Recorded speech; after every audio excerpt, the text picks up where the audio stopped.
Assalomu alaykum akalar, bizning navbatdagi o'choqlarimiz bitdi. O'choqlarning bir qator obzorini qilamiz. 60 litrli qozon, 100 litrli qozon va oldiga bitta pechkaning usti, orqasi nerjevekalik, filaga choy qaynatadigan odam. 40 litrlik рабочий stolik kichkina va mo'ykasi bilan. Kafillari Hindistonlik kafili. Keram granit kafil ishlar yaxshi bo'ladi. Qimmat glyansiy kafillardan. G'ishlari daklanib, suv emmaydigan, chang ushamaydigan bo'ldi, dekorativ yig'ishda bo'ldi. Eshiklarimiz bishkeydiki, kraska qilib qo'yamiz buni. Termostagi kraskada 1200 gradusgacha chidaydi, o'tda yonmaydi. Spetsialniy shunaqa kraskalarimiz bor. Qozonlarimiz o'shdiki, qopqog'i endi Xitoydagi. Suvlari mana qaynayapti. O'tlar yonib.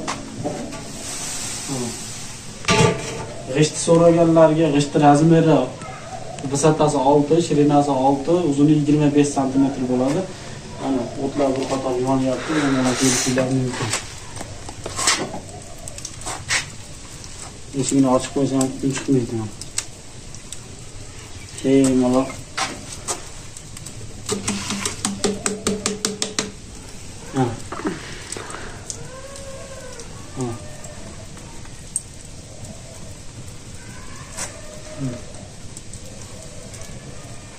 İşte devam ediyor.